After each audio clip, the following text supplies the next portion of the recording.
I mentioned our special guests of Piper and Chauncey's daughters, but I also want to thank CJ for being here today as well. I will now please welcome Neil O'Shea, our President of Basketball Operations, and our new head coach, Chauncey Billups. Thank you. Good morning. Thanks everyone for being here. It's a big day for all of us in Portland and with the Trailblazers. A little bit of the process. Following an expansive, thorough, equitable search, we started with over 20 candidates. They were all really talented.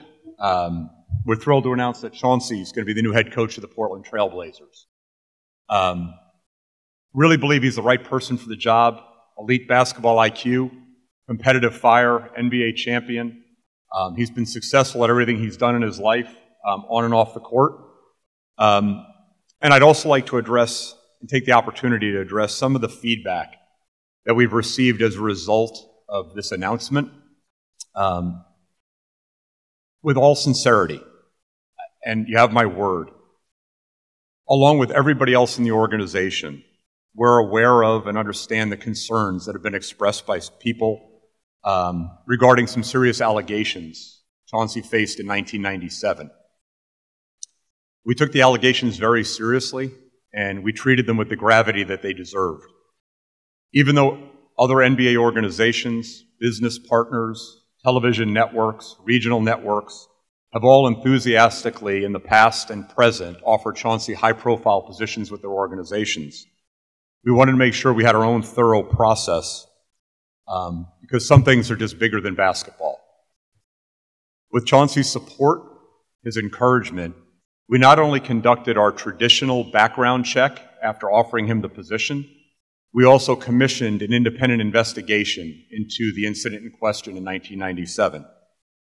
The findings of that incident corroborated Chauncey's recollection of the events, that nothing non-consensual happened. We stand by Chauncey, everyone in the organization, and believe he's the right choice to be our head coach and the right choice to be the kind of ambassador in the Portland community everybody here has become accustomed to. So with that, I want to welcome Chauncey Billups to Rip City and the Portland Trailblazers. Thank you. Thank you, Neil. I appreciate that. First of all, I want to thank Ms. Allen, Bert Cole, yourself, Neil, for believing in me and giving me this opportunity. I want to thank my family, my mother and father who aren't here, but, are my rocks, my wife, our 3 daughters, Sydney, Sierra, Sanaya, who are here. I want to thank them for always being supportive and hold me down, when I'm away. I miss so many important dates in their lives, chasing, greatness in my career, and they've always held me down. So I want to tell you how much I appreciate them as well. I'm excited. I'm really excited. I mean, Portland is a special place. It's a unique franchise. Played against them for so long. I'm happy to be on the other side with these great fans, and also happy to be a part of Rip City and the sponsors. Looking forward to joining all of them. I just want to, before I even talk about my role, with the team and me being a head coach, I first want to talk about a little bit what Neil talked about, and that's the incident that happened in 1997. There's not a day that goes by that I don't think about how every decision that we make could have a profound impact on a person's life. I learned at a very young age as a player, and not only a player, but a young man, a young adult, that every decision has consequences, and that's led to some really, really healthy but tough conversations that I've had to have with my wife, who was my girlfriend at the time in 1997, and my daughters about what actually happened and about what they may have to read about me in the news and in the media. But this experience has shaped my life in so many different ways. My decision making, obviously, who I allow to be in my life, the friendships and the relationships that I have, and how I go about them, it's impacted every decision that I make. It really has, and it shaped me in some unbelievable ways. So, I know how important it is, really to have the right support system around you, in particular during tough, difficult times. And it's something that I've tried to instill in all of the players that I've played with over the course of my career, just sharing some of my experiences and things, and maybe it will help them, down the road at some point. But, I really, really look forward to providing insight and leadership to our guys who, are young and taking on a lot of responsibility, as I was at that time. But just being able to support them and walk them through situations is something that I'm going to take as a responsibility. And I'm thankful and happy to do that, because today it's a great day for me and my family. It really is. I mean, this is my dream job, and we knew we would have to address this, but this is my dream job. This is one of the best days of my entire life. It's a big day for my family. My youngest daughter just turned 15 yesterday, and she shares a birthday with my mother. And so this is an unbelievable, birthday present for them, to be able to come here and celebrate this. So I want to thank you again, Neil, Mrs. Allen, Bert, for having that belief in me, and I'm looking forward to getting to work. All right, well, again, welcome to Chauncey, and Ashley will kind of moderate what's going on and get your questions. Thank you, Chauncey and Neil. We are asked that each of you say your name and the outlet that you're with so Chauncey can get familiar with you all as we welcome him to Portland. We will now open up the floor for questions. Right here, first row.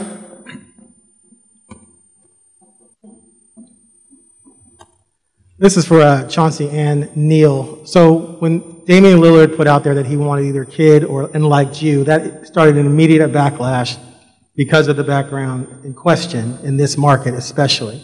Did that at all give you pause about pursuing the job here? And how did you handle the negativity that's been put forth regarding your name in this job? Yeah, I mean, I've been around this game for a long time. I know how this media thing goes. My dream was to be a head coach at a storied franchise. And when I tell you this is a dream job for me, I mean what I say. Obviously, having a player like Dame and having CJ and having some of the great players that we have makes any job more attractive. But at the end of the day, I want to be a head coach at a storied franchise. So it didn't deter me at all from going after my dream. It didn't then, and it doesn't now. So I'm excited for the opportunity, regardless. Next question, right here in the front row. Thank you. Neil, I'm Annie Peterson from the Associated Press. Neil, I mean, obviously you looked at several candidates. At the beginning you said there were 25. And no offense to Mr. Billups, but there were candidates out there with a greater breadth of experience, including a woman, Becky Hammond. And I'm wondering, why didn't you choose someone with more experience, and what did Mr. Billups say or do that convinced you to, choose him above those other candidates? Sure. Well, one, I'd like to say, we absolutely admire Becky. She did a great job. Obviously, making it as far as the ownership level, of an interview process, isn't easy, Annie. If you start with 20, we narrowed it down to about 6 or 7 we did, Zooms with as a kind of a second round, and then she made it all the way to the ownership level, which is really an endorsement of just how far she's come and how close she is to being a head coach. Look, this was a diverse list of candidates. We felt like we were in an equitable search. I think Chauncey checked a lot of the boxes. We're looking for leadership. He's renowned as one of the great leaders we've had in the NBA. He's a Hall of Fame point guard, in my opinion. The Hall will get their act together next time, maybe. He's a Hall of Fame point guard. Obviously, our 2 best players are, guards like Chauncey. He can relate to them. He's got the presence to hold guys accountable. And Chauncey and I have some history as well. We go back, beyond our relationship with the Clippers. When I against his wishes, claimed him off amnesty when he thought he was going to South Beach with LeBron and Wade and Bosh. And he came to the Clippers instead, and until I stole him away, he's been there ever since. So, you know, I mean, a lot goes into a coaching search. I mean, I think it's fair. There were definitely people that had a bigger body of work, you know, more things we could point to, and we interviewed some of them. Some of them we moved beyond, because we really, you know, I think we were looking for somebody that I know has natural gravitas, leadership skills, someone with a history on the defensive end of the floor. And we were willing to bet on the upside, Annie. I mean, quite honestly, instead of kind of knowing the known. You know, it's interesting. I've been talking to some of my colleagues about it when you talk about people in the league, right? So at the end of the season, 16 of the 30 jobs were held by head coaches that had been in other places. You know, only one GM, you know, of all the 30 teams had been someone that had been fired and resurfaced somewhere else, or someone whose contract expired, right? So it's interesting. You know, there's always an opportunity to bring a head coach back, and it's the safe decision at times, right? Because you know they can get it done to a certain level. But we're trying to create a really high ceiling for this roster, and we're looking for unrealized potential. And I think that's not just the players on the roster. That's Chauncey as well. I mean, we just see a big upside there, and we know he's had an impact with the Clippers, you know, in talking to Coach Lou.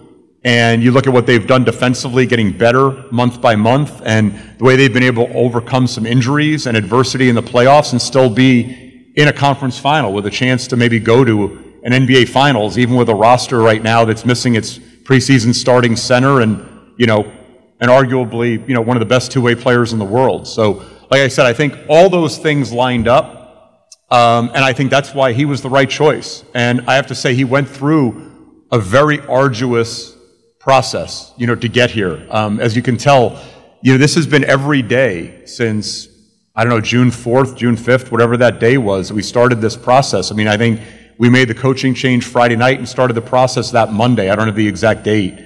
So honestly, like, it was not an easy process for the candidates. It wasn't an easy process for those of us involved, but we really just feel confident. We're excited based on the reactions I've gotten around the industry from some of our players, that I think we made the right call, and I think you guys will be really excited to see how he leads the franchise on the court.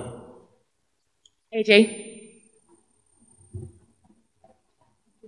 McCord with the CBS affiliate. Sorry, that was really loud. Chauncey, welcome to Portland. First of all, appreciate you addressing all of this head on. Neil, my question for you, you talked about the internal investigation that went into the last week in particular. Can you provide more details on the process, the timeline of how that unfolded, and if you would change anything about the announcement of Chauncey being named the head coach to potentially address some of these concerns earlier so that they don't have time sort of to continue to be talked about without getting a chance to hear from the two of you directly? Sure. You know, and I think I'm going to direct you mostly, you know, AJ, back to our opening comments for a lot of the substance of it. But in terms of the process, I think we all live in a world now where it wasn't really our announcement, right? You know, I mean, that's the world we all kind of live in. You know, things get out before you want them to get out. You know, whether someone had accepted it, you know what I mean? Like, I mean, if you look at the timeline, you know, I think we're also faced with, you know, some obstacles. To their credit, Chauncey's still coaching. And we really were trying to be respectful. I mean, the news wasn't going to hold, right, once you offer the job to somebody.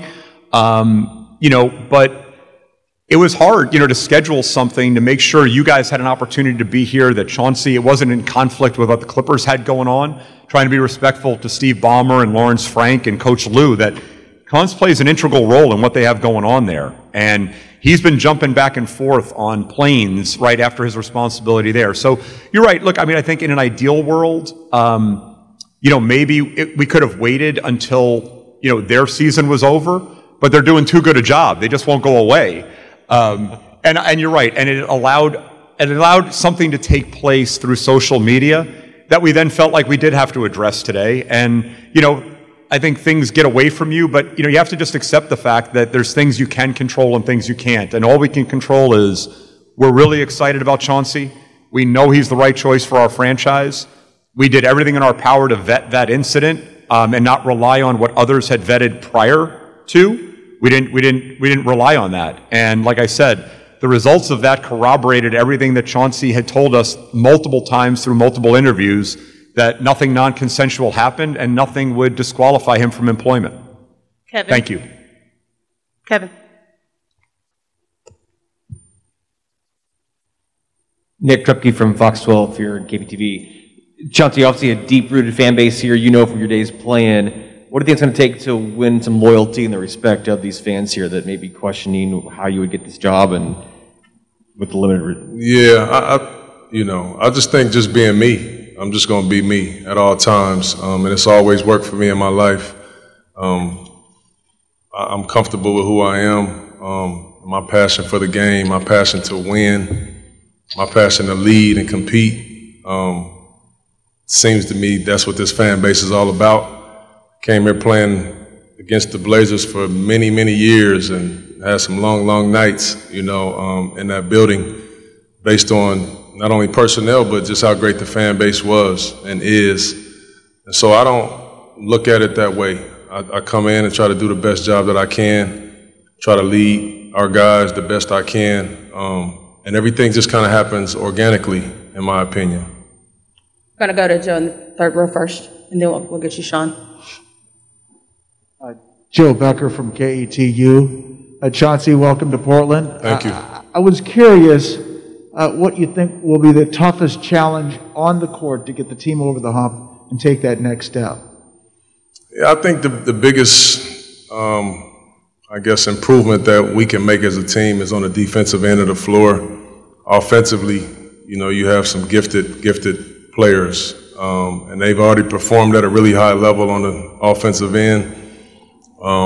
I think on the defensive end is where we take the next step, just having a defensive mindset, a defensive mentality, just to compete every single day, and to be physical and to communicate, things like that. You can have different schemes and principles, but at the end of the day, if you don't compete and invest in that side of the ball, you're probably going to underachieve there. And I think that's our first jump, as we start talking about how we can improve there. And it starts obviously with our best players being serious about it. And you got guys that are winners, Dame and CJ and Nurk. These guys are winners.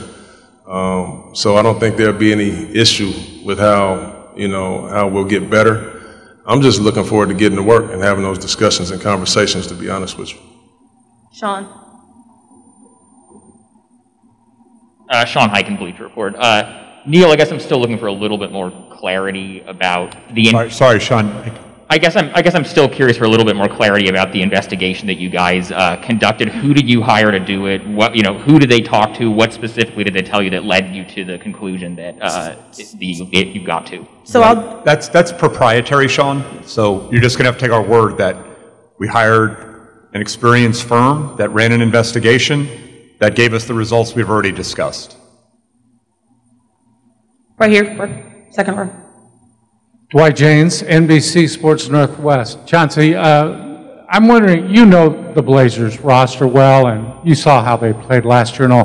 Do you see unrealized potential in this roster without trades, without deals, because who knows if anything's going to get done this summer? But can you improve the team as it sits now? I believe we can. I believe we can. Obviously, like we said, offensively, this team was unbelievable.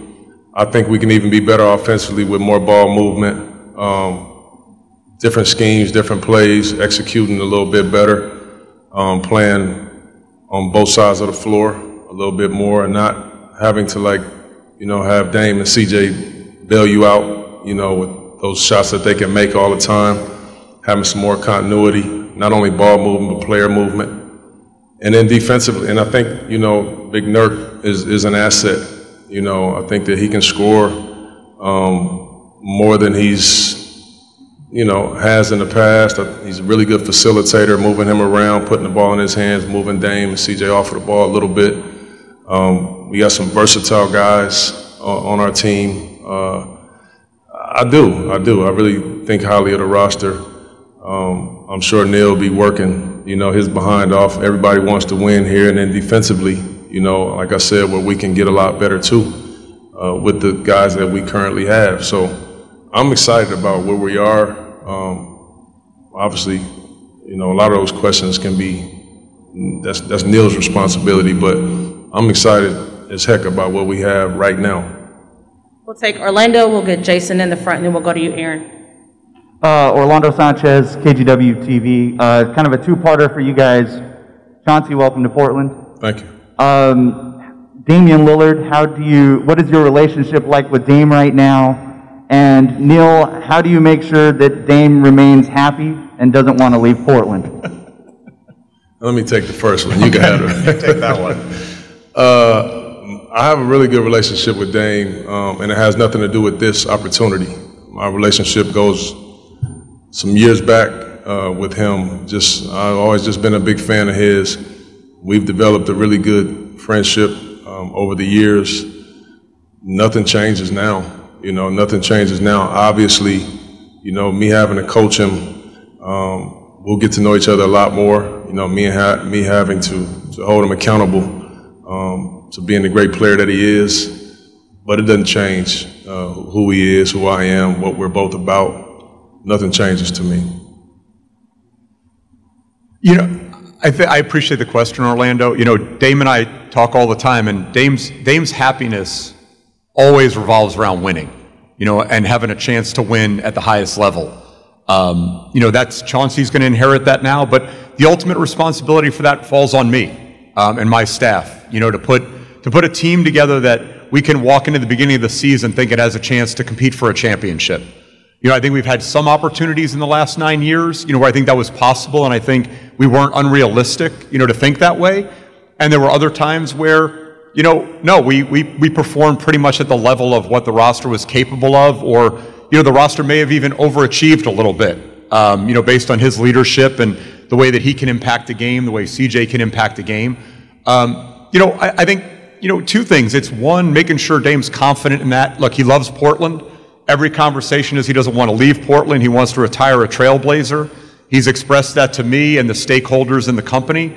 And I told Dame, look, if you got to drive my butt every day to make sure we're out on a limb, we're taking risks, we're doing everything we can to build a roster that you feel and the rest of the guys on the team feel can walk in with the swagger knowing the roster is not going to be why they can't compete for a championship, that's on me. And, I readily accept that responsibility.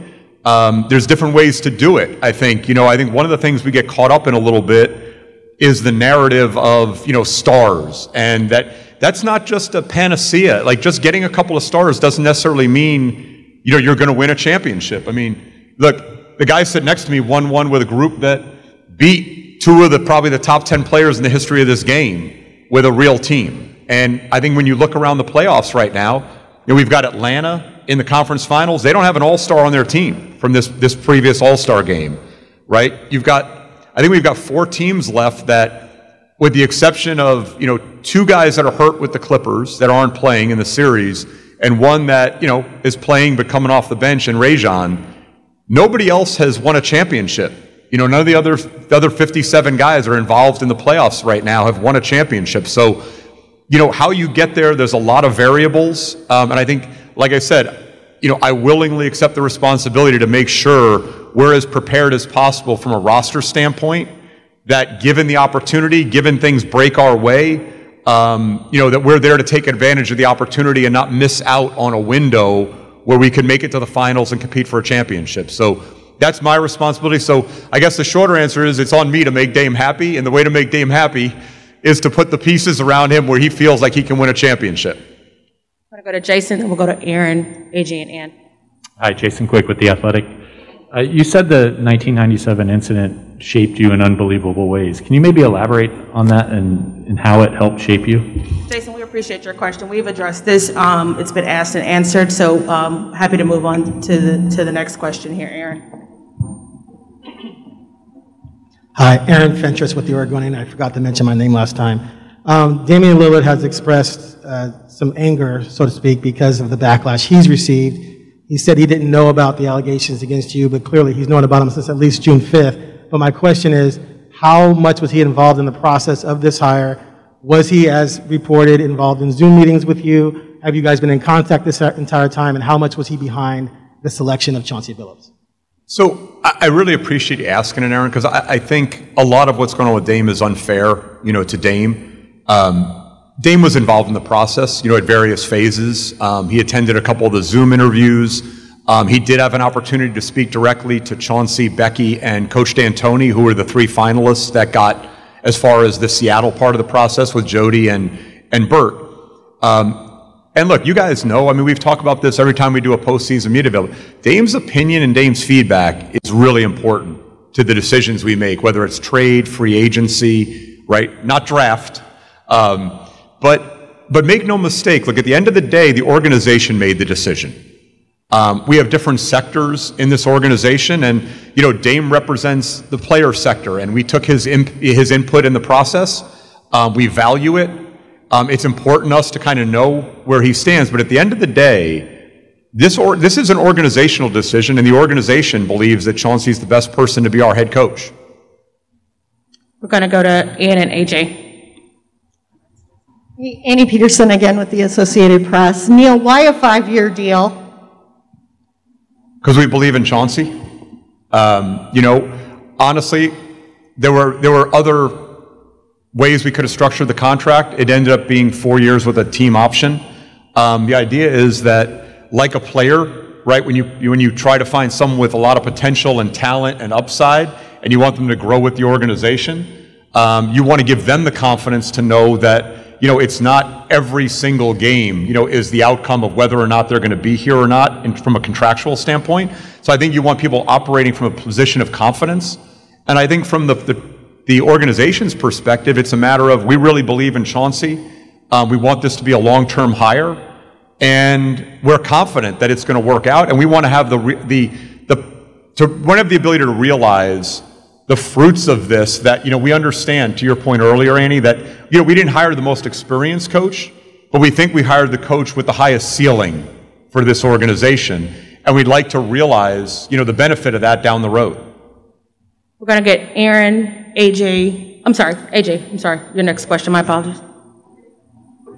So Chauncey, you mentioned your past relationship with Dame and how you've been in this league as a player and now transitioning to a head coaching role. There is more pressure to hold players accountable than it was as maybe a friend in the NBA or whatever. What have you learned about during your time with the Clippers that gives you confidence that you can go out and hold the players accountable to play defense or whatever it is? Yeah. How have you learned, what have you learned in your time as an assistant coach to prepare you to do that as a head coach? That's actually a good question.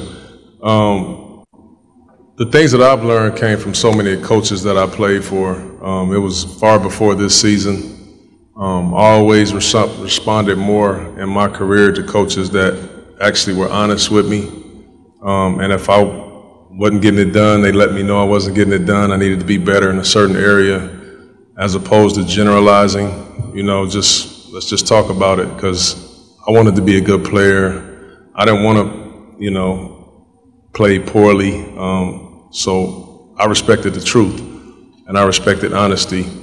And that's how I was as a player. When I led all of my teams, my level of investment and my work ethic, I think, you lead by example most of the times, but you also can lead vocally.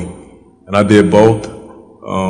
And I was a guy that I had no problem holding my teammates accountable, and I also had no problem with my teammates holding me accountable. And I'm the same way. I'm going to be the same. I'm the same way with the Clippers this season. I'm just honest with the dudes, and they respect that. Because I just always believe that no matter how great a player is, they still want to be coached. Because there is no perfect player, there's no perfect coach. But if y'all both know you're pulling the rope in the same direction, you gotta be honest. Some nights you just don't have it, or some nights, this is not working, or that's not working, and you got to be able to accept that, accountability. If you want to win, if you want, to reach your ceiling. So I always believe that, and I'm always going to be that way. It's just kind of who I am. I'm going to close out with the last question from Jason. Where are you with the staff, and what will you value in your staff? Yeah, just beginning to put it together. Me as a first-timer, I think it's going to be really important that I have a ton of experience on my staff. even though we talk a lot about defense, you know, as a point guard, I'm used to the offensive end, you know, reading the game, calling the plays, seeing the adjustments to make. So obviously having, you know, a really strong defensive presence there, offensive, I mean, you know, I have a wealth of knowledge on the staff. I value guys that will be able to communicate and relate to the players. I think that's a big, big deal nowadays. If you look at both the 4 teams that are playing right now, 3 of the coaches are former players that can all connect with players that can hold these guys accountable by way of their reputation and who they are and what they've done, you know. And that's you know, Bud is really good at it as well, but he's not a former NBA player. And these guys are all point guards, so there's something to be said about that. You know, I've always believed that, and that's kind of who I'll be as a coach. I won't be making any adjustments. I am who I am, you know, and I think that it will bode well for our group. This concludes today's press conference. Thanks for everyone's time. We'll get a quick photo up here with